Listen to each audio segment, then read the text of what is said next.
Bonjour, bienvenue au séminaire interdisciplinaire Entrer en vulnérabilité ou en sortir. Je suis heureuse de vous revoir cette semaine.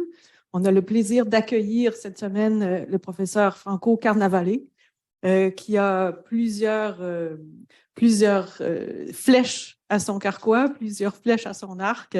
Donc, qui est éthicien, qui est infirmier, qui est psychologue, qui est professeur à l'Université McGill. Alors, je vous laisse consulter tout son parcours et les informations sont CV, bien sûr, sur le portail de cours.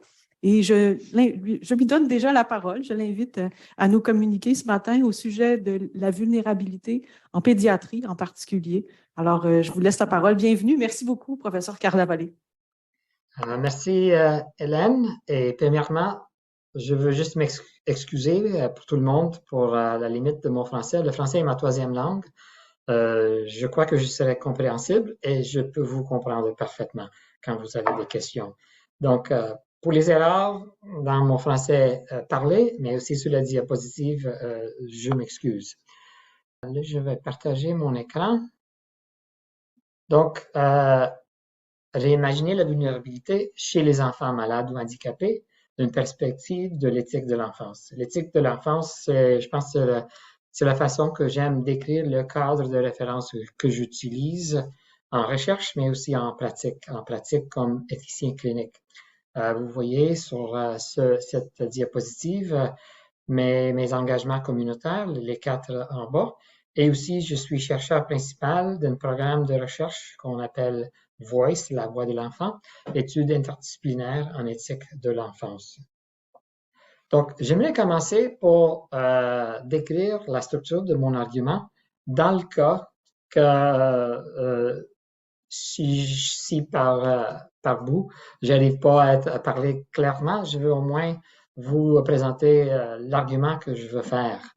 Je commence à un niveau plus général sur la vulnérabilité, le terme de vulnérabilité qui est mis en question parce que ça présente parfois des groupes sociaux comme déficients ou faibles et ayant besoin de protection. Et j'imagine que c'est un thème que vous allez aborder tout le long de ce cours ici.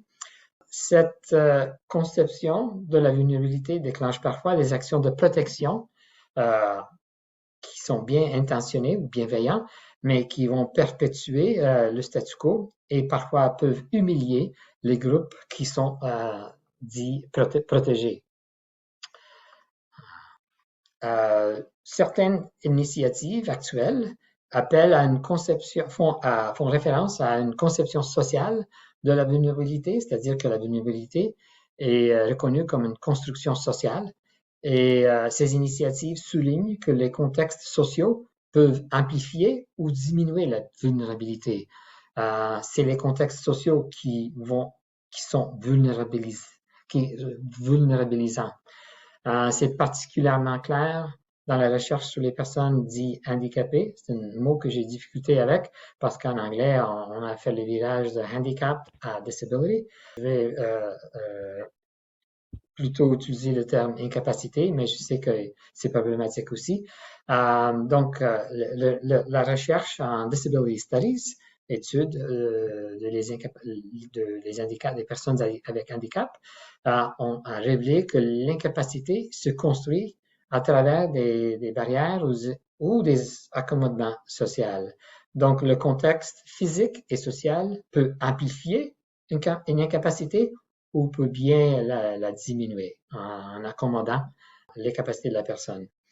Les approches, et pour aller plus directement à l'enfance, les approches dominantes concernant les enfants et l'enfance en général, et les enfants malades ou handicapés en particulier, servent à opprimer et vulnérabiliser systématiquement ces jeunes personnes. Donc, les structures et les processus sociaux profondément enracinés qui vulnérabilisent systématiquement les enfants. Et je vais souligner que parmi ces structures, c'est l'usage de modèles développementaux, ces conceptions par étapes fixes, universalisées par rapport à l'âge de l'enfant qui sont utilisées, mal utilisées, pour vraiment opprimer et supprimer les voix des enfants. Les structures et les pratiques sociales doivent être adaptées pour mieux reconnaître l'agentivité des jeunes personnes afin que leur participation significative à la vie communautaire puisse être optimisée. Et je vais terminer avec quelques exemples de comment le faire. Donc, pour commencer, la vulnérabilisation des enfants et de l'enfance, je veux faire appel à un modèle social de la vulnérabilité, de reconnaître que la vulnérabilité est une construction sociale. C'est les structures et les processus sociaux qui vont rendre des personnes vulnérables. Et je vous présente une référence qui fait cet argument parmi beaucoup d'autres qui existent. Quand on parle des enfants et l'enfance, pourquoi on peut les considérer vulnérables, et toujours en guillemets, parce que cette vulnérabilité est construite. Si on regarde à l'histoire des enfants, depuis très longtemps, les enfants ont été vus comme les possessions de la famille, surtout le père. Comme comme les animaux sur une ferme, les enfants étaient une possession et pas reconnus comme des vraies personnes aux anciens temps. On a trouvé que même, c'est seulement il y a environ 100 ans qu'on a considéré la mortalité infantile comme un problème médical. Avant le début des années 1900, les familles avaient beaucoup d'enfants et quelques enfants allaient survivre et quelques enfants allaient mourir tout peu après la naissance. C'était vu comme normal. C'était vraiment avec les préoccupations des États par rapport à la force économique et militaire de l'État qu'on a mobilisé la médecine pour voir comment diminuer la mortalité infantile. Et donc, c'était pas donc la naissance de la pédiatrie au début des années 1900, c'était pas pour des fins humanistes, mais c'était vraiment pour des fins utilitaristes pour le bien de l'État. Et même à ce jour ici, en sociologie de l'enfance, on voit qu'en général, on va concevoir des jeunes personnes pas comme des êtres humains, mais comme des êtres en devenir, human becomings. Et ils sont valorisés en tant qu'êtres humains futurs. Et donc, leur vécu, leurs expériences actuelles et leurs enfances ne sont pas valorisés en soi, mais seulement par rapport à qu'est-ce qu'ils peuvent devenir et contribuer au futur. Pourquoi les enfants sont-ils vulnérables? Parce qu'ils sont systématiquement désavantagés. Ils sont physiquement désavantagés parce qu'ils sont typiquement plus petits et moins puissants au niveau physique. Ils sont psychologiquement désavantagés parce qu'ils ont une expérience relationnelle plus limitée et donc leur capacité de juger la confiance relationnelle est plus limitée et donc ça peut leur rendre à risque d'exploitation en quelques relations. Ils sont socialement désavantagés parce qu'ils ont besoin de soutien pour les nécessaires de la vie. Donc, ils sont économiquement dépendants sur les autres et ça leur rend désavantagés. Et ils sont juridiquement désavantagés parce qu'ils ont besoin des interlocuteurs pour faire reconnaître leurs droits juridiques.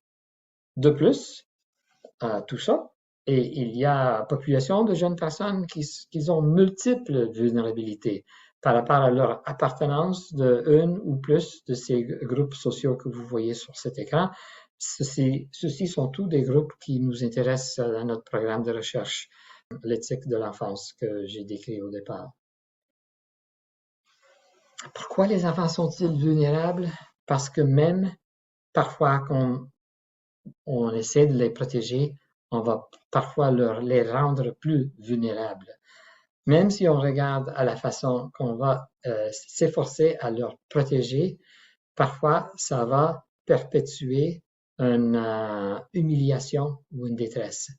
Cette étude, publiée en 1978 par Myra Bluebond-Langner, une anthropologue, The Private Worlds of Dying Children, est vraiment une recherche extraordinaire qui a vraiment démarré ce qu'on appelle actuellement les études sociaux de l'enfance, Social Studies of Childhood. Ce qu'elle a démontré en faisant son ethnographie sur un département d'oncologie pédiatrique, où elle a suivi des enfants de 3 à 9 ans, c'est qu'elle a souligné que ces enfants vivaient leur maladie et leurs expériences de fin de vie en isolement. Et elle a vu qu'il y avait un certain tabou parmi les adultes, c'est-à-dire les parents et les intervenants, de ne pas parler librement de la diagnostic du cancer et de la possibilité de la mort. Mais elle a aussi en même temps démontré que ces enfants avaient des questions. Ils ont posé des questions à elle, l'anthropologue, par rapport à leur maladie et aussi à la possibilité de leur mortalité. Par contre, les enfants ont aussi appris que parler du cancer et de la mort, c'était un sujet difficile pour les adultes et ils se sont conformés au silence que les adultes préféraient concernant leur mortalité. Donc, même quand les adultes s'efforçaient à protéger l'enfant à supprimer les informations qui ont été divulguées, c'était les enfants qui ont essayé de les protéger, les adultes, de ne pas les rendre inconfortables, de poser des questions par rapport à leur cancer et leur mortalité. Et donc, cet essai de leur protéger leur a rendus isolés avec des questions. Et étant donné tous ces questionnements sur les vulnérabilités et la vulnérabilisation des enfants, et on a démarré ce programme de recherche, cet interuniversitaire actuellement est vraiment assez mondial. On a des partenariats vraiment presque en plusieurs régions du monde.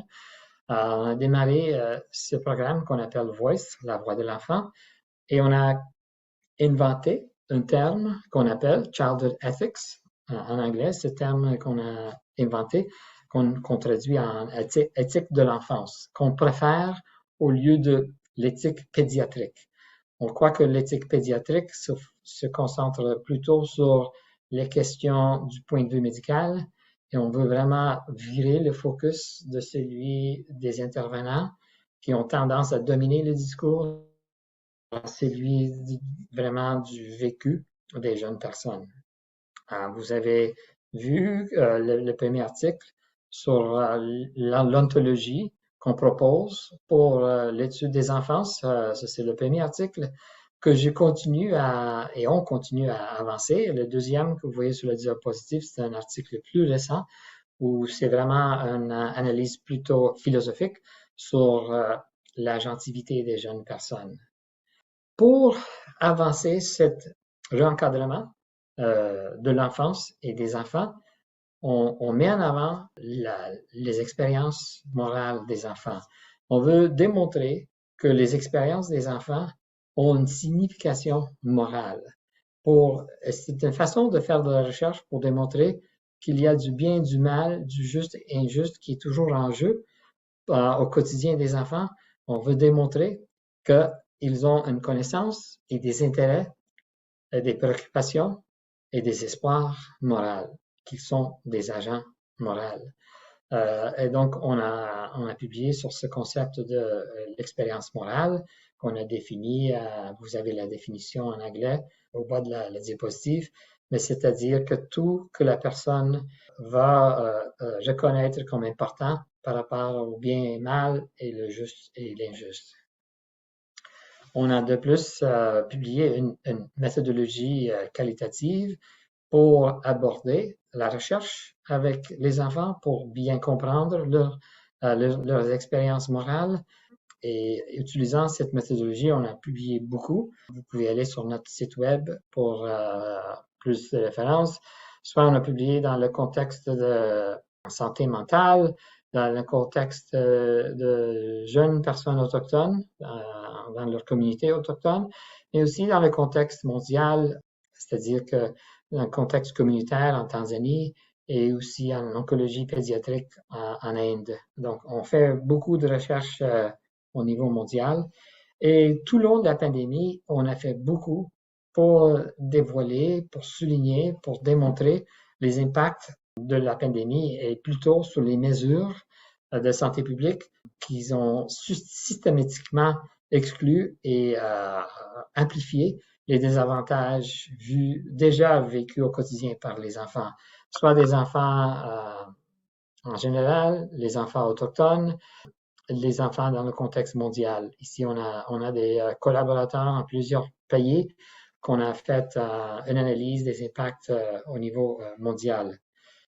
Donc, pour aller plus directement dans le fondement de l'argument qu'on essaie d'avancer par notre équipe en éthique de l'enfance, c'est que on fait référence à plusieurs années et plusieurs études en études de l'enfance, Childhood Studies, qu'ils ont déjà souligné qu'il y a un problème de la façon qu'on conçoit les enfants et l'enfance selon des modèles développementaux où on présume que les capacités des enfants sont liées à leur âge de façon universelle et on peut définir l'enfance par des étapes de la tradition de Piaget et ceux qui l'ont suivi, Erikson, Kohlberg et d'autres. Beaucoup de recherches, incluant les nôtres, ont démontré que la capacité morale d'une jeune personne n'est pas directement liée à l'âge. Plusieurs études ont démontré que les recherches qui ont été utilisées pour avancer les théories de Piaget, Kohlberg, Erikson et d'autres sont ancrées sur des données extrêmement ethnocentriques et sexistes, c'est-à-dire que principalement des garçons et jeunes hommes, et dans des milieux sociaux privilégiés et des personnes blancs, occidentales, et on a créé une théorie selon ces échantillons et on les a universalisés et on a créé un modèle de développement humain qu'on présume est applicable à tous les enfants. De plus, on est très préoccupé par la façon que ces modèles par étapes liés à l'âge sont utilisés en pratique au quotidien où les enfants sont présentés comme des déficients, c'est-à-dire que des êtres incomplets, immatures, incapables, incompétents. Et ce que ça rend, la conséquence de tout ça, c'est que leur vécu actuel, leur point de vue actuel sont dévalorisés au nom de l'immaturité.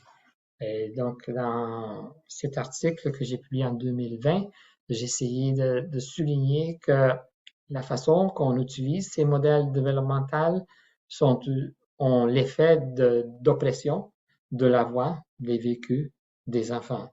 Donc, on utilise ces modèles caricaturaux universels et une fois qu'on va caractériser les enfants comme des immatures et des incapables, donc on va conclure que leur voix n'a pas de signification éthique.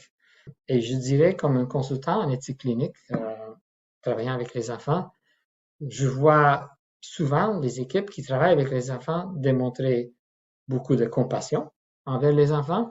Et je dirais que on va souvent voir un modèle psychosocial, c'est-à-dire qu'on va être préoccupé par la détresse d'une jeune personne et on va parfois mobiliser des actions pour soulager, réconforter un enfant. C'est une conception psychosociale, mais il manque typiquement une conception éthique de la voix de l'enfant, de reconnaître que le détresse, l'humiliation, les traumas qui sont exprimés par les enfants ont un fondement moral, c'est éthiquement important pour eux et il faut accorder un poids éthique pour démontrer un juste respect pour les jeunes personnes comme êtres humains. Et donc, on favorise dans notre recherche en éthique de l'enfance, et on voit ça aussi, on ne l'a pas inventé, on le voit aussi dans l'éthique de l'enfance au sens plus large. Au lieu d'utiliser ces modèles fixes, où on va concevoir le développement selon des étapes liées à l'âge, on vire envers une reconnaissance de l'agentivité des jeunes personnes, de reconnaître que les enfants sont des agents moraux. On a fait une analyse conceptuelle de l'agentivité chez les enfants en regardant plusieurs écrits et on a publié 7 définitions de l'agentivité des enfants, c'est-à-dire la capacité des enfants à agir délibérément, à parler pour eux-mêmes, à réfléchir activement sur leur monde social, façonnant leur vie et celle des autres. Et quand je fais référence à la voix des enfants, je fais référence aux plusieurs formes d'expression qui peuvent exprimer l'agentivité. Donc, par exemple, la parole, mais aussi les expressions corporelles, les dessins, le jeu, les écrits et d'autres. Étant donné que le domaine des enfants handicapés a été soulevé dans le titre que j'étais invité à aborder, je veux juste faire référence à cet article qu'on a publié il y a quelques années déjà. On a voulu démontrer que la reconnaissance des enfants comme agents moraux, ça ne veut pas dire qu'on doit exclure totalement les parents. On ne veut pas présenter une opposition de reconnaître la voix des enfants au lieu de les expressions des parents. Dans cet article, on a démontré, et surtout avec des enfants, quelques enfants dits handicapés, et surtout des enfants qui communiquent de façon différente, que les parents peuvent être des interlocuteurs très importants pour nous aider à comprendre les expressions des enfants, pour interpréter les expressions des enfants, orales ou non orales, et pour créer un espace sécuritaire et créer une relation de confiance. Donc, les parents ont un rôle très important. Les parents et d'autres personnes importantes dans la vie de l'enfant peuvent avoir un rôle très, très important pour promouvoir cette reconnaissance de l'agentivité des jeunes personnes. Et aussi, reconnaître l'agentivité, ça ne veut pas dire exclusivement seulement écouter qu'est-ce qu'ils veulent, leurs préférences. L'agentivité a aussi une dimension de vie privée. Et ça, c'est un article qu'on a publié en 2018. Et c'est il y a très peu de littérature sur la confidentialité et la vie privée des jeunes personnes. Et on a fait l'argument en reconnaissant les jeunes personnes comme les agents moraux, c'est important aussi de voir et trouver qu'est-ce que ça implique pour le respect de la vie privée. Tout ça est la reconnaissance de l'agentivité des enfants. Et je ne sais pas si l'ensemble des étudiants de ce séminaire sont du Québec, parce que le tout au Québec est extrêmement compliqué, parce qu'on utilise ce cadre de droit civil où on fixe le tout à l'âge de 14. Et en bas de l'âge 14, les jeunes personnes ont très peu de droits de se faire respecter leur choix et leur vie privée. Par contre, on a juste allé aux côtés en Ontario. On n'utilise pas ce cadre, on utilise le cadre de mineur mature qui n'est pas lié à l'âge, c'est lié à la capacité. Et donc, si une jeune personne démontre la capacité de comprendre, de se responsabiliser pour la discussion en question, on peut vraiment leur accorder une autonomie relative à la discussion en question. Avant, j'ai fait référence à un article que j'ai publié sur une conception épais de la voix des enfants. Ça vient de l'anthropologie, Thick Description, par Clifford Geertz. C'est l'idée qu'il faut vraiment utiliser un cadre interprétatif herméneutique pour bien faire solliciter les expressions et les voix des enfants et pour leur bien comprendre et interpréter. Et donc, il faut vraiment, donc j'ai publié dans cet article les approches qu'on peut utiliser et c'est ancré sur cette idée d'accordage empathique. C'est-à-dire qu'il faut créer un espace où on essaie de sortir de nos cadres interprétatifs qu'on va amener à notre rencontre avec une jeune personne et essayer de comprendre de leur point de vue avec une position d'éthique, d'humilité authentique un intérêt sincère pour comprendre et apprécier les expériences des enfants de leur point de vue. Quelles sont leurs pensées et comment sont-elles importantes pour la jeune personne. Et ça entraîne aussi de mettre beaucoup d'attention sur la communication relationnelle, comment promouvoir la confiance, le respect, l'empathie et gérer les différentiels de pouvoir pour créer un échange significatif avec une jeune personne. Et sous ça, ça se fait, donc j'ai décrit dans cet article plusieurs techniques, méthodes qu'on peut utiliser pour bien écouter, interpréter, comprendre, reconnaître et respecter les voix des enfants. Et ça peut être en conversation individuelle ou en groupe, présence d'autres interlocuteurs importants. Ça peut être surtout avec les enfants qui ont une capacité linguistique moins développée ou ils ont peut-être quelques difficultés de langage. Donc, ça peut être qu'on apprend leurs préférences en observation. On regarde vraiment la communication non verbale.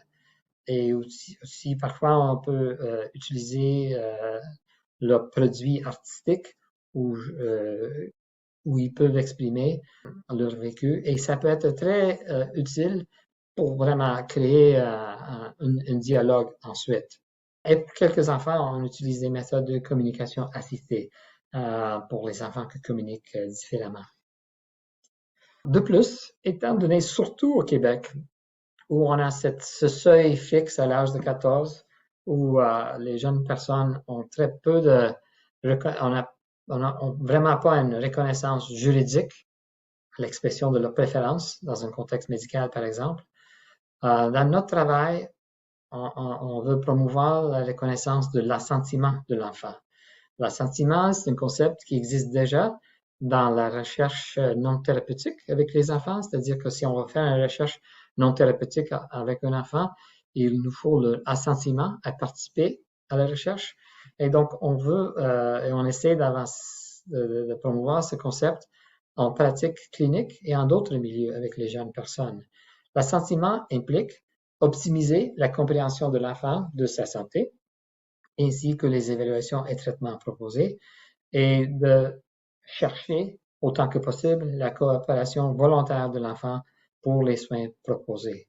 Et donc, ça c'est une façon de adapter au fait que dans le contexte du Québec avec ce seuil de 14 ans, ça crée un binaire de soit juridiquement capable ou incapable de consentir. On veut trouver un modèle, l'assentiment, pour reconnaître que même en bas de 14 ans, les jeunes personnes doivent être sollicitées dans le discours et la démarche décisionnelle. Pour vous donner quelques exemples de comment nous avons travaillé en différents contextes avec différentes populations, en 2006, c'est vraiment notre première publication majeure de notre équipe quand on a fait une étude ethnographique de la vie quotidienne des enfants qui vivent avec des respirateurs à domicile. Et ce que cette recherche a dévoilé, c'est qu'on avait une mâle. Wow, je suis vraiment jeune dans cette photo. Je n'avais pas regardé. Wow. Quel contraste. Ce qu'on a démontré, c'est que les intervenants avaient l'idée que vivre à domicile avec les respirateurs, trachéostomie, l'oxygène, que c'était une vie de souffrance, que c'était une vie chargée de technologisation, de médicalisation de domicile, et on avait tendance de le voir comme des vies qui sont excessivement bouleversées par la médecine. Par contre, quand on a parlé directement avec les enfants, même jeune fille de 4 ans et demi ici, je vous donne 2 exemples, 2 verbatims ici, les jeunes personnes n'ont pas décrit les technologies comme un fardeau, mais comme une assistance, une aide, un soutien qui leur permet de vivre plus comme d'autres enfants, de vivre en communauté, d'aller à l'école et de survivre. Donc, si vous êtes à l'aise avec l'anglais, on voit ici que ils sont mieux avec cette technologie que d'être morts. Moi, j'ai travaillé 28 ans en temps complet en soins intensifs pédiatriques et je dois dire que ça, c'était bouleversant comme résultat parce qu'on a tendance de croire que trachéostomie, vivre avec un respirateur, on présume que c'est une vie en souffrance et peut-être on devrait plutôt aller vers la suspension de tout ça et laisser mourir les enfants. Ça, c'est encore une optique assez dominante. Et si on ne fait pas l'effort d'aller parler avec ces enfants qui vont vivre ces vies avec la technologie pour bien comprendre leurs intérêts, pour bien définir leurs meilleurs intérêts, pour arriver à les meilleures décisions. Et quand on présume que les jeunes personnes sont incapables, immatures, incompétentes, on les a exclus de façon systématiquement et on impose notre conception de la vie qui vaut la peine d'être vécue. Et je reste avec beaucoup de regrets de situations où on a peut-être laissé mourir des enfants qui peut-être pourraient vivre comme ces enfants ici. Petit mot, parce que ça demande beaucoup plus de temps et ça demande aussi des partenaires autochtones, mais je veux juste signaler que tout que je viens de décrire, ça demande des adaptations pour le contexte de jeunes personnes autochtones et on a plusieurs partenariats avec des communautés autochtones, des aviseurs, des jeunes personnes aviseurs autochtones pour voir comment on peut adapter les appels à l'action de la Commission de vérité et réconciliation par rapport aux professions qui sont axées sur les enfants et les jeunes. Et on a mené plusieurs études pour aller parler avec des jeunes personnes autochtones. Et ce qu'on fait actuellement avec notre recherche, c'est que on est en train d'adapter du curriculum pour assurer que pour les personnes qui sont dans des programmes professionnels, qui vont aller vraiment travailler avec des jeunes personnes, familles et communautés autochtones qui sont sensibilisées aux espoirs, préoccupations et vie quotidienne et l'agentivité morale de jeunes personnes autochtones. Mais je ne vais pas élaborer plus que ça parce que c'est un domaine énorme et je n'aimerais pas aller plus loin sans avoir mes partenaires autochtones avec moi. Quand on parle de fin de vie, on a essayé de mobiliser tout ce que je viens de décrire dans cet article qu'on a publié par l'équipe du Fort Enfants et Familles. C'est une maison de soins de fin de vie à Montréal. On a publié un cadre de référence pour les soins palliatifs pédiatriques. Et si vous regardez la phrase que j'ai soulignée, c'est que la voix de l'enfant doit résonner haut et fort afin d'apprécier le plus justement possible son meilleur intérêt.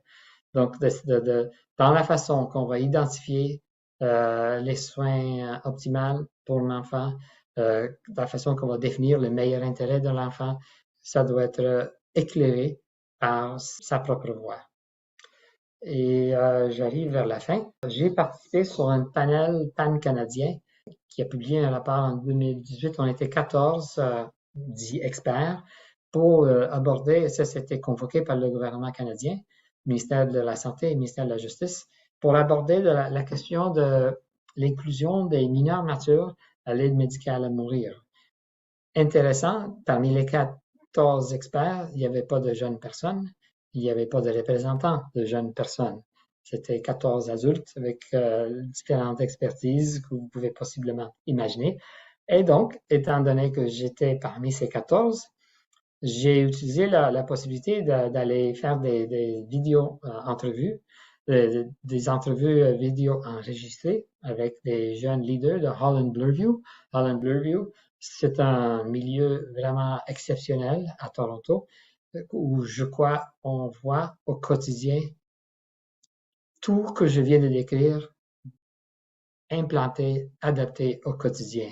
Dans la façon que l'architecture de l'hôpital a été conçue, c'était avec participation de jeunes personnes dans la sélection des directeurs généraux de l'hôpital avec la participation de jeunes personnes et dans la conception des politiques de l'établissement. Ils sont engagés. Donc, je suis allé là parce que c'est le comité de jeunes aviseurs le plus, je dirais, évolué, le plus expérimenté en Canada. Et j'ai fait ces entrevues et j'ai souligné parmi les entrevues que j'ai présentées comme évidence à cette panel. Ça, cette synthèse est dans le rapport que les jeunes leaders ont exprimé la conviction que la décision d'une personne à opter pour l'aide médicale à mourir est personnelle et que l'âge à lui seul ne constitue pas un critère adéquat pour déterminer l'admissibilité à l'aide médicale à mourir. Ils ont relaté des occasions où ils avaient interagi avec de jeunes personnes très matures et expliquent qu'ils s'étaient rendus compte qu'on ne devient pas soudainement plus éclairé, averti ou mature le jour de son 18e anniversaire. Et pour terminer, j'ai publié il y a quelques années un cadre de pratique. C'est le cadre que j'utilise comme un éthicien en clinique, mais ce n'est pas publié pas seulement pour les éthiciens, mais c'est utilisable pour tout le monde. C'est-à-dire que je crois qu'un engagement et une reconnaissance de l'agentivité et l'humanité de jeunes personnes, ça demande une approche herméneutique ancrée sur ce concept de rapprochement. C'est-à-dire que nous devons s'engager à bien dévoiler, récupérer les horizons et imaginaires des personnes qu'on va travailler avec. Qu'est-ce qui est important pour cette jeune personne? Quelles sont ses préoccupations? Et comment on peut s'engager en échange pour essayer de rapprocher les différents points de vue, soit de la jeune personne, les parents et les intervenants. Et j'arrête là. Je vous donne mon adresse courriel et aussi vous avez le site web de Voice, la voix de l'enfant, de notre programme de recherche. Je vais arrêter de partager l'écran. Et Hélène, voilà. Merci pour votre contribution, pour la réflexion assez large pour le champ que vous avez couvert. Donc, pas simplement les enfants malades, mais les enfants dans la société. Leur attentivité tellement importante, le besoin de prendre en considération de façon sérieuse leurs paroles. Alors, je vous remercie.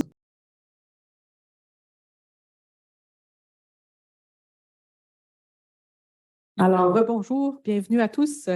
On a le plaisir d'accueillir à notre séminaire Vulnérabilité, entrer ou sortir de la vulnérabilité. On a le plaisir d'accueillir aujourd'hui notre deuxième conférencier, le professeur Jean-Philippe Pierron, qui est professeur en philosophie et qui a aussi des implications du côté de la médecine de la vie, de philosophie de la vie, de la médecine et du soin à l'Université de Bourgogne. Ça nous fait plaisir de l'accueillir parmi nous aujourd'hui. Alors, professeur Pierron, je vous donne tout de suite la parole. Merci. Oui, merci, chers collègues, et bonjour, chers étudiants. C'est affreux de parler de soins via la médiation de ces dispositifs qui sont, malgré tous nos efforts, peu soigneux de la relation. Je me disais, avant de commencer, simplement pour faire le lien avec l'exposé précédent de mon collègue, ça peut éventuellement vous intéresser. Il y a un numéro de la revue qui est publiée par Montréal, qui s'intitule la revue Les Ateliers de l'éthique. Le numéro en fait de l'année de septembre 2015 était consacré aux éthiques du care. Bon, moi, j'avais fait un article plus particulièrement sur Carol Gilligan, Nussbaum et Paul Ricoeur, en fait, qui est en arrière-plan en fait de mon propos et qui permet aussi, je crois, de répondre aux questions qui avaient été posées à mon collègue tout à l'heure sur justement l'intérêt, mais aussi peut-être les limites en fait des thèses de Gilligan. Donc j'ai pas de vis-à-vis, donc je vais parler au monde entier et en même temps à vous peut-être, j'espère.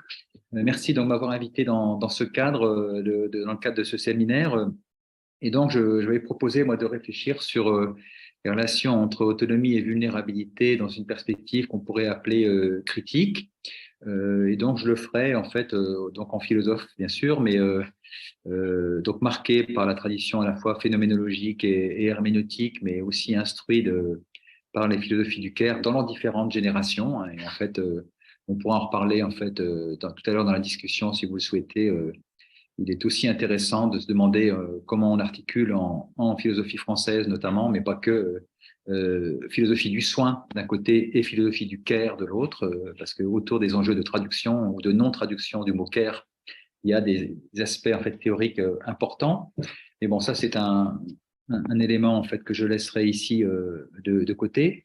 Donc dans mon propos, en fait, en parlant de dimension critique, ce que je voudrais faire, c'est essayer de montrer, essayer de m'interroger avec vous et devant vous sur la question de savoir pourquoi la question de la vulnérabilité est devenue à ce point aujourd'hui une catégorie, sinon un concept mobilisé considérablement par les sciences humaines et sociales, mais aussi par la philosophie, alors que finalement cette idée de vulnérabilité a été non seulement absente des dictionnaires de philosophie classiques, hein, mais aussi en fait des grands concepts en fait, élaborés par la philosophie, qui a connu plutôt éventuellement peut-être encore le concept de fragilité, et c'est encore à voir, mais qui préférait dans un tout autre registre parler par exemple de finitude.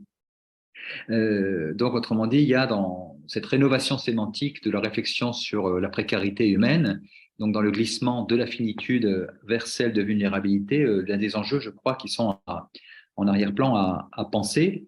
Mais donc, ça n'est pas n'importe quand, en fait, cette valorisation de la question de la vulnérabilité. Et donc, c'est là-dessus, d'abord, que je voudrais m'arrêter. Alors, je commence par tout d'abord faire une observation, c'est que penser l'homme vulnérable, enfin, ou l'humain vulnérable, c'est une interrogation qui relève de ce qu'on pourrait appeler une anthropologie philosophique. C'est qu'en fait, comment penser l'humain confronté à la limite, à ses limites, et qu'en dire. Mais en fait, ce qu'il faut observer, c'est que la catégorie en fait d'hommes vulnérables ou d'humains vulnérables, avant d'être une catégorie anthropologique, enfin au sens de l'anthropologie philosophique, est d'abord une catégorie nosographique. C'est-à-dire qu'on utilise finalement cette catégorie de vulnérabilité pour construire des typologies, une classification des dépendances et des fragilités. C'est-à-dire que nous avons progressivement, dans notre manière d'équiper, si j'ose dire, en fait, les travailleurs sociaux et les travailleurs du soin dans la pluralité de leurs spécialités, y compris celle de mon collègue dans l'heure précédente, on a fini donc par équiper le travail social par une certaine épistémologie de la vulnérabilité qui permet de décrire et d'inscrire les vies dont il s'agit en fait de prendre compte, de prendre en considération et peut-être de prendre en charge, donc de les inscrire dans des dispositifs. Mais le prix à payer de cette inscription dans les dispositifs, c'est celui de décrire leur expérience dans le vocabulaire de la vulnérabilité. Et donc, on va inventer, et c'est ça que je voudrais essayer de discuter pour le critiquer, on va inventer l'idée qu'il y aurait des publics ou des réalités vulnérables. Et donc, on va faire à ce moment-là un inventaire et à l'intérieur de chacun de ces inventaires, des dispositifs adaptés de ces réalités ou de ces publics vulnérables. Donc, il y aura les personnes âgées qui seraient des vulnérables, les détenus ou les personnes incarcérées seraient des vulnérables, les personnes en situation de handicap le seraient, les malades chroniques seraient des publics vulnérables, les enfants seraient vulnérables, les animaux seraient vulnérables. Et aujourd'hui, même en écologie, certains écosystèmes, par exemple dans ma région, les pelouses calcaires ou les tourbières ou les prairies d'alpage, parleront donc de vulnérabilité environnementale. Ce qui est intéressant d'observer, c'est qu'effectivement, dans cette perspective, la vulnérabilité, c'est d'abord une catégorie non pas anthropologique, mais nosographique. Et nosographique, c'est qu'elle aide à rentrer, à décrire des expériences de vie et à chercher à les qualifier en les quantifiant. Je prends simplement un exemple. Lorsqu'il s'agit de la vulnérabilité des personnes âgées, aujourd'hui, en fait, on mesure leur vulnérabilité. Plus exactement, en fait, on va mesurer ce que l'on appelle leur dépendance via un dispositif mathématisant qui s'appelle le GIR, un groupe isonormé ressources. Et donc, en fonction du score de certaines de vos capacités et de vos compétences cognitives ou physiques, eh bien, on va scoriser votre dépendance de la petite à la très, très grande dépendance. Et en fonction de celle-ci, vous serez pris en charge dans tel type de service. Vous aurez le droit de rentrer dans tel type d'étage dédié aux personnes âgées dépendantes. Bref, on vous a décrit, catalogué, nosographié, mais aussi au risque de la réification.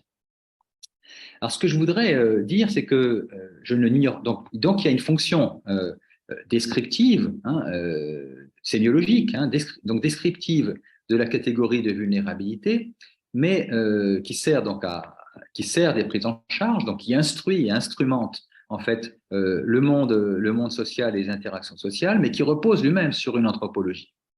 Et donc, je voudrais ici faire une hypothèse que je vous soumets, bien évidemment, et qui sera à discuter, qui consisterait à dire que ça n'est pas n'importe quand, ni dans n'importe quel type de société, ni à partir de n'importe quelle conception de l'humain, qu'on pense que la vulnérabilité, c'est toujours des publics vulnérables spécifiques, c'est-à-dire jamais nous, toujours les autres.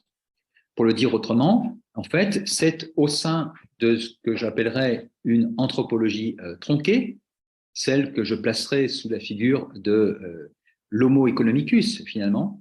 Donc, c'est au sein de cette anthropologie, donc celle de l'homo economicus, j'essaierai de justifier pourquoi je me concentrerai sur cette figure finalement de l'animal économique construit par le libéralisme et l'épistémologie en fait qui sous-tend en fait cette construction.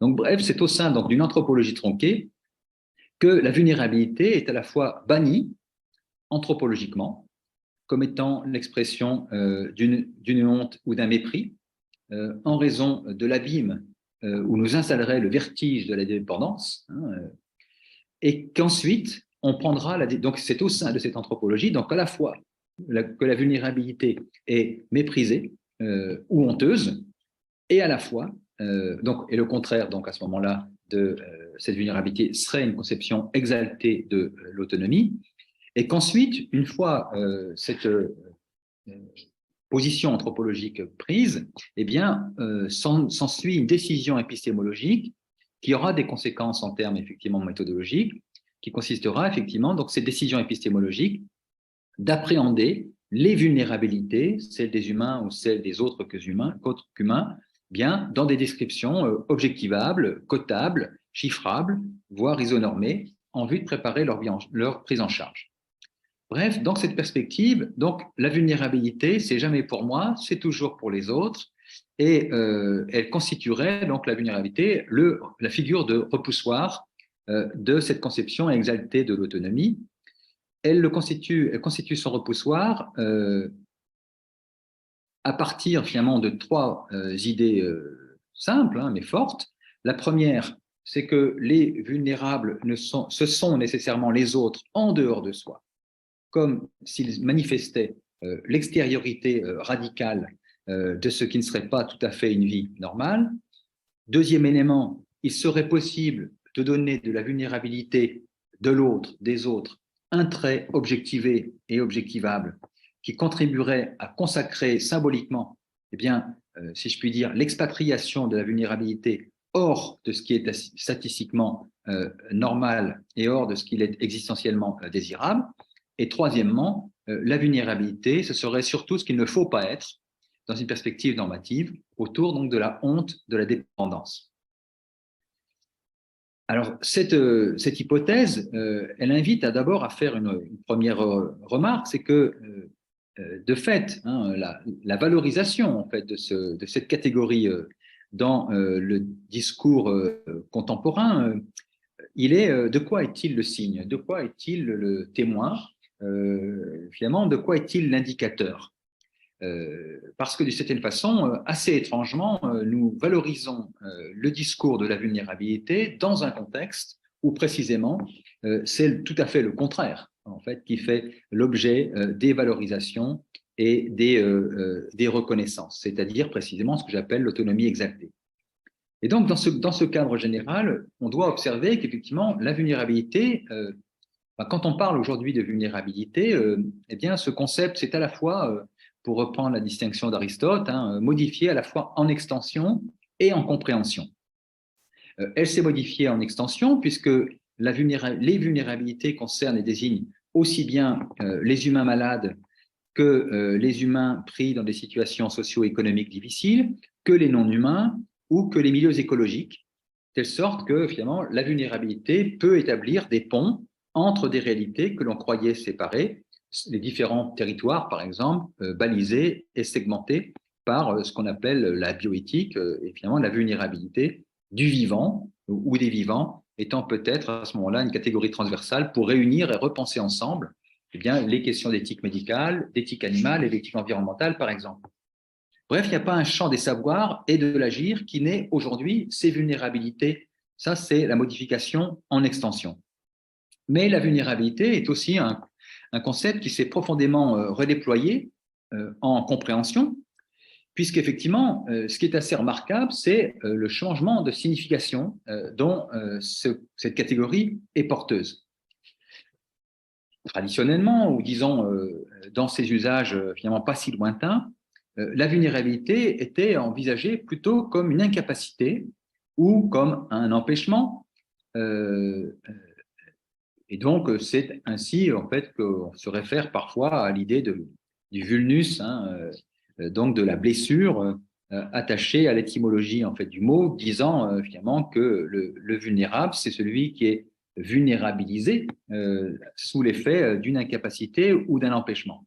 Or, étrange renversement, dans les usages contemporains de la vulnérabilité, eh bien, la vulnérabilité n'est plus nécessairement une incapacité ou un empêchement, elle peut au contraire être entendue, et c'est là le renversement radical, comme une modalité d'être dans l'être, être vulnérable, c'est dans le cadre d'une anthropologie de l'homme vulnérable. C'est-à-dire qu'assez paradoxalement, la vulnérabilité devient une capacité, alors que pendant très très longtemps, on considérait que les vulnérables étaient des incapables, si je puis dire.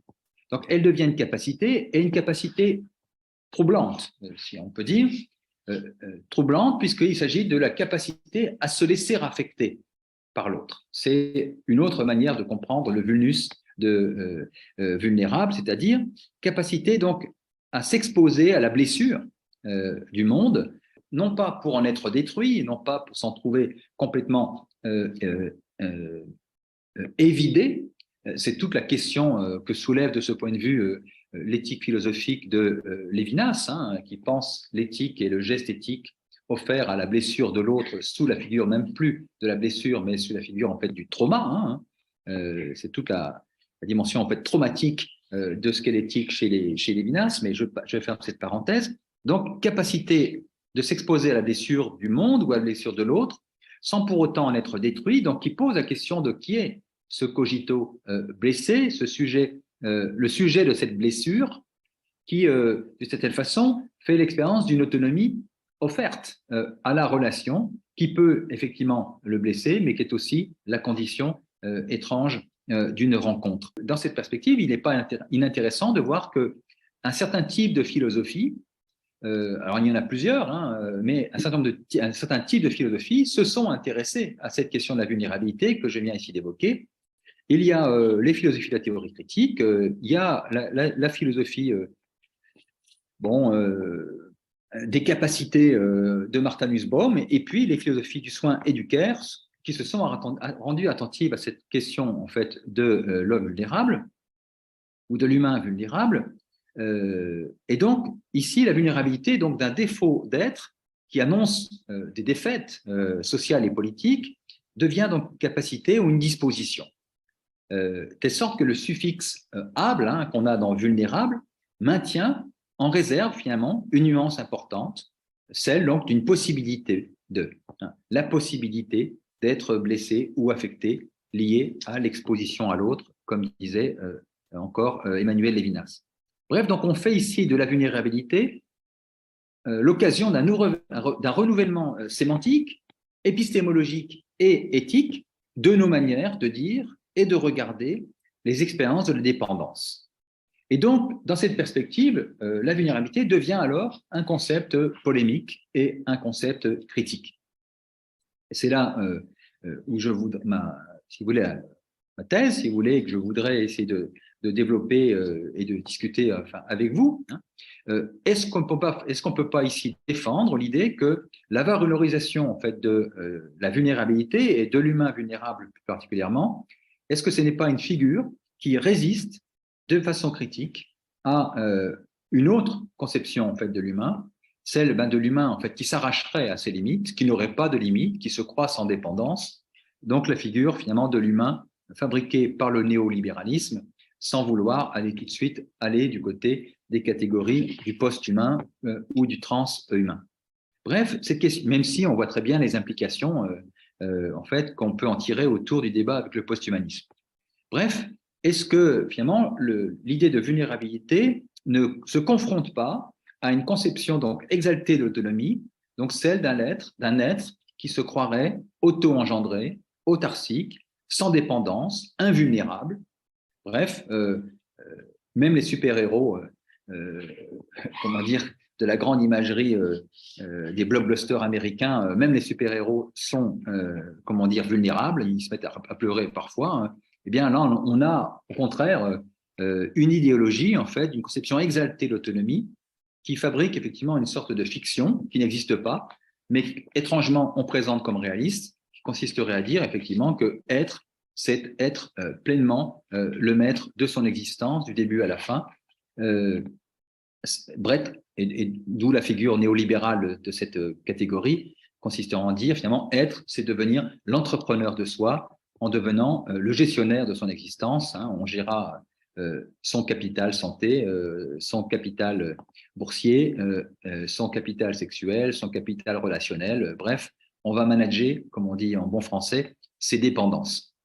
Donc dire ça, donc c'est dire que, qu'effectivement, on peut penser la vulnérabilité au regard de ce type d'anthropologie en fait qui est soutenu depuis 3 siècles en fait par la figure de ce que j'appelais tout à l'heure donc l'homo economicus. Donc ce sera mon premier temps. Je voudrais m'arrêter donc sur cette tension homo economicus versus homo vulnerabilis si on veut.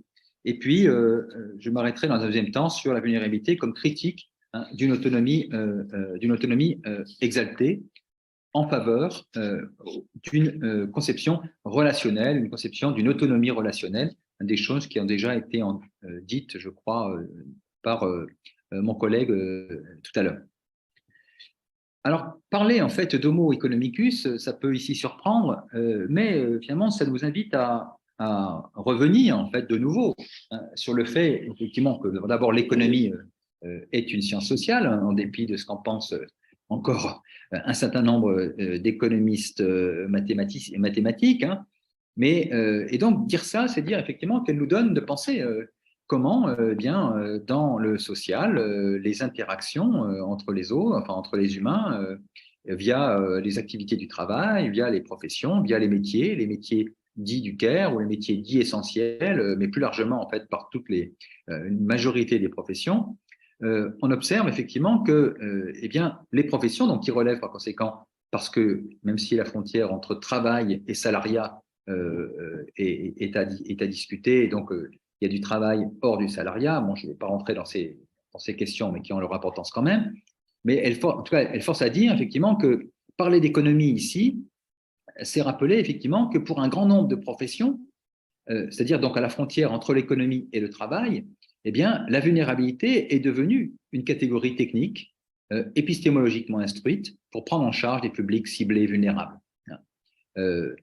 Il faudrait passer en revue, je les ai évoqués un tout petit peu tout à l'heure, dans les métiers du soin, dans les métiers de l'aide à la personne, au sens très très large du terme, depuis les services de recrutement des personnes sans emploi ou au chômage, donc qui cherchent des emplois en passant par l'administration pénitentiaire ou les métiers accompagnant les personnes âgées. On constate effectivement que la vulnérabilité est une catégorie technique, épistémologiquement instruite, pour prendre en charge donc des publics ciblés vulnérables, comme je le disais en commençant.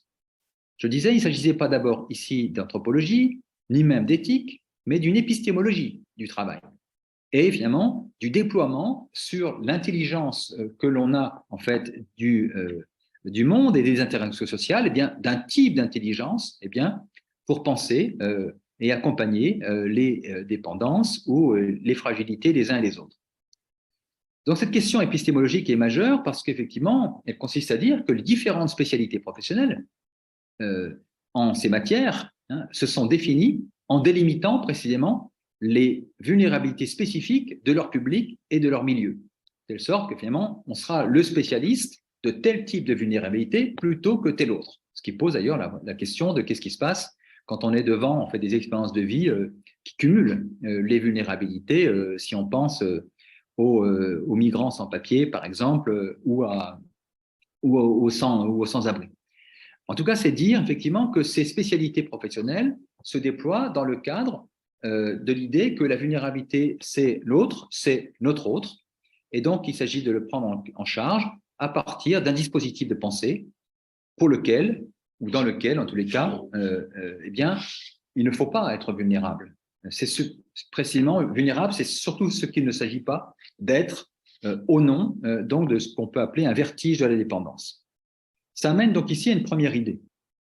C'est qu'effectivement, l'idée de vulnérabilité et la revendication de cette dernière comme une capacité, et non pas comme une infirmité, donc ce que j'appelle la honte de la dépendance, eh bien, cette idée de vulnérabilité, elle prend sens dans un milieu culturel et dans un contexte social où certaines expériences de vie, certaines formes de vie peuvent faire l'objet non seulement d'un manque de reconnaissance, mais aussi d'un mépris.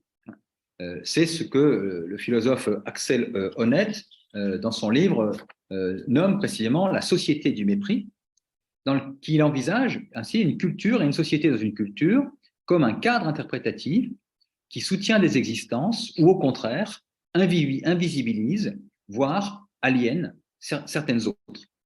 Ce qui fait qu'effectivement, on peut faire un usage, il faut le noter, équivoque, sinon cynique, de la catégorie de population vulnérable. C'est notamment, du moins en contexte français, par exemple, le fait qu'on a beaucoup mobilisé dans le travail du médico-social, au sens très très large du médico-social. Donc, eh bien, depuis les années 2000, on a beaucoup mobilisé donc, le concept de population vulnérable, mais on le déploie aussi de plus en plus dans le champ de l'agir environnemental pour parler d'espèces ou de zones écologiques précarisées. Alors c'est intéressant, mais c'est en même temps équivoque, parce qu'au moment où on qualifie des formes ou des situations de vie pour les prendre en charge à l'intérieur d'un dispositif, pour le faire, on doit les réifier. C'est-à-dire que finalement, au moment où on qualifie, on disqualifie aussi, ou en tout cas, on réifie. C'est en français, là aussi, toute la liste effroyable quand on y songe de toute la catégorie des sans, les SANS, les sans-papiers, les sans-logement, les sans-travail, etc., etc. Sous peine, donc avec un paradoxe, parce qu'effectivement, il s'agit de qualifier une situation au risque de la réification, jusqu'au fait qu'effectivement, si on résiste à la réification, eh bien, on risque d'être exclu. Ce qui fait qu'effectivement, la sociologie, de ce point de vue-là, d'ailleurs, l'a bien montré. Je pense notamment au livre de Marie Garot consacré aux politiques de la vulnérabilité, un ouvrage de 2018, dans lequel cette dernière observait que, en désignant de façon pêle-mêle les enfants, les personnes âgées, les personnes en situation de handicap, les groupes sociaux dits défavorisés, eh bien, la vulnérabilité désigne une fragilisation, la capacité d'agir, induite donc par des processus sociaux qui portent atteinte donc précisément à l'intégrité morale ou physique de ces sujets sociaux. Donc, autrement dit, la vulnérabilité, dans cette perspective, elle devient le caractère spécifique de certaines personnes ou de réalités dont les faiblesses peuvent engendrer une précarité accrue. Mais c'est donc dire que ça n'est pas dans n'importe quelle société, ni dans n'importe quel moment du temps, que devient la vulnérabilité, que la vulnérabilité devient un thème consistant et insistant. Elle doit au contraire se comprendre sur un plan anthropologique avant de se préciser dans une perspective critique qui interrogera les conditions de possibilité pour laquelle on pourrait valoriser ou reconnaître la vulnérabilité. Je suggérerais ici que ce sont donc dans les sociétés de la modernité tardive, hein, qu'on peut définir par une modernité où les moyens au service du progrès se sont affranchis des idéaux du progrès pour se déployer dans le vertige de l'innovation pour l'innovation.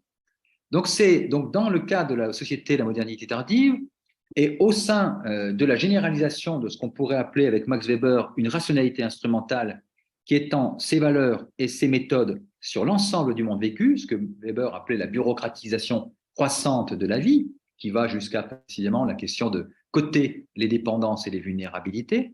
Donc, c'est au sein donc, de cette rationalité instrumentale que émerge l'importance critique de la vulnérabilité. Comme si la vulnérabilité, dans sa dimension fragile et précaire, celle de la blessure, comme si donc le rappel de la vie, la vulnérabilité était le rappel de la vie dans ce qu'elle a de rugueux, d'imprévisible et de vécu, résistant à la bureaucratisation des existences. Donc on pourrait dire finalement que la vulnérabilité ici prend place dans la constellation d'une culture qui, elle, a donné à la rationalité instrumentale toute sa place. C'est-à-dire dans une culture où les modalités du faire-monde, de leur construction artificielle des mondes, ont pris le dessus sur les fins visées.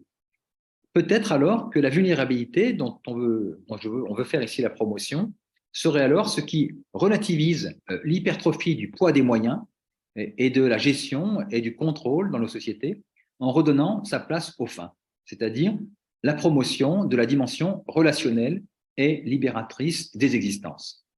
On pourrait dire que, je reprends ici le titre d'un livre de Guillaume Leblanc, consacré à la filmographie de Charlie Chaplin, hein, dont on pourrait remarquer en fait que Charlie Chaplin justement s'est intéressé à plusieurs figures du vulnérable dans ses films, via la figure du ghetto, de l'hôpital psychiatrique, de l'enfant, etc.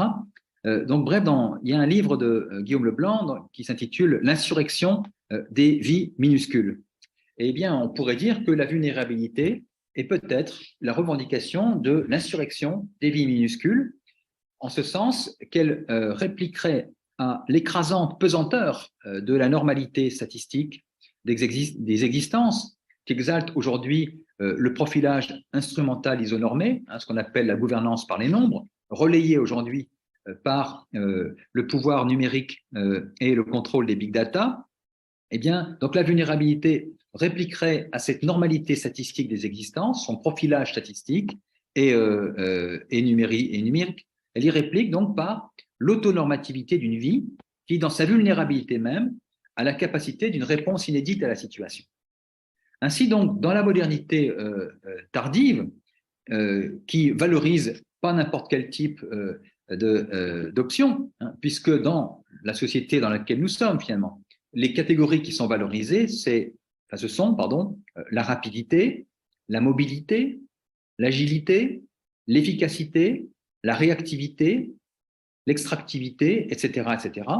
Eh bien, toutes ces valeurs fournissent un portrait de ce qu'est aujourd'hui la fabrique de l'humain occidental, au sens très très large de ce que veut dire occidental, donc Canada compris, si je puis me permettre. Et finalement, ce portrait robot, si vous voulez, de l'humain, de l'homo economicus, donc qui doit être rapide, mobile, agile, efficace, réactif, etc. Eh bien, ce portrait robot se pense au regard de la vulnérabilité qui, elle, s'y oppose. Parce que de fait, ce qu'on verra, c'est qu'à la mobilité, eh bien, se posent des vulnérabilités territoriales, des assignations spatiales, dont eh bien, ceux précisément qui sont assignés à résidence en raison de leur précarité financière, par exemple, s'en rappellent. À la rapidité s'opposent les vulnérabilités temporelles, celles de la lenteur de la personne âgée ou celles des situations de handicap. À l'agilité des nouvelles formes de management dans la vie des entreprises, eh bien, s'opposent les vulnérabilités professionnelles dans les nouvelles souffrances au travail. À l'efficacité s'opposent les vulnérabilités sociales des dépendances, ces formes de vie inefficaces jugées inutiles. À la réactivité d'une société numérique, eh bien, s'opposent les vulnérabilités numériques. À l'extractivité s'opposent les vulnérabilités environnementales qui pense à la culture extractiviste, si vous voulez, qu'on appelle aussi parfois nécro-capitaliste, eh bien, s'opposent donc les vulnérabilités environnementales qui pensent ensemble, et c'est intéressant ici de le noter, à la fois l'épuisement des ressources naturelles et l'épuisement des ressources psychiques dans la souffrance au travail ou dans le burn-out. La liste n'est pas exhaustive, mais elle conduit à discuter donc au regard des 4 dimensions de la vulnérabilité, physique, psychique, sociale et environnementale, eh bien, le type d'humain, le type d'anthropologie contraire à l'homme vulnérable qui a pu les générer. Il s'agit en fait essentiellement, on pourrait le dire comme ça, bon, dans le temps imparti, je suis obligé d'aller très très vite, donc je ne ferai que l'évoquer, j'en parlerai pas, hein, mais finalement, on voit très très bien que cette figure inverse de l'homme vulnérable, que je plaçais sous la figure de l'homo economicus, c'est celui qui est construit épistémologiquement par Hobbes, hein, et l'épistémologie hobbesienne, qui méconnaît la vulnérabilité.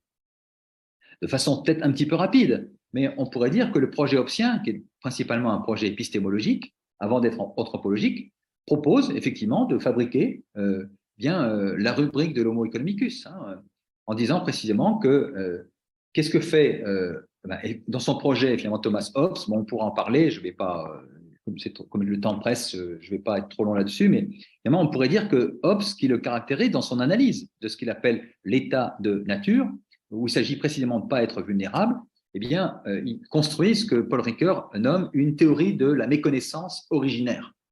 Théorie de la méconnaissance originaire, c'est-à-dire en fait méconnaissance de notre vulnérabilité originaire. Parce que Hobbes, soucieux de rechercher une intelligence du social qui permettrait d'être décrite par une rationalité analytique combinatoire et mécaniste, eh bien, il identifie des éléments simples. Et pour lui, pour Hobbes, le plus petit atome du social, eh bien, ça va être l'intérêt, ça ne sera pas la relation.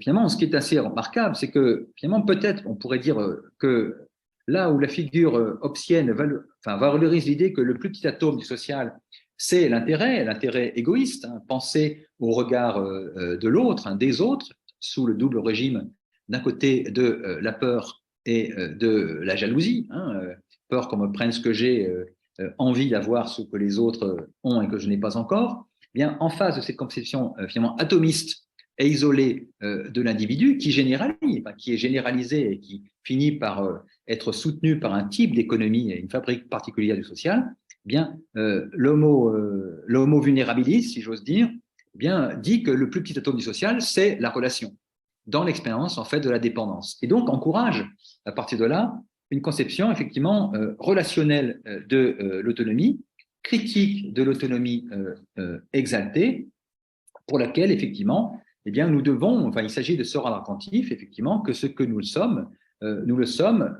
sous l'effet effectivement des interdépendances sur le fond desquelles nous développons qui nous sommes. C'est-à-dire que finalement, il s'agit non pas de balayer l'autonomie, mais de penser paradoxalement l'autonomie dans la conscience, hein, des liens qui la rendent possible.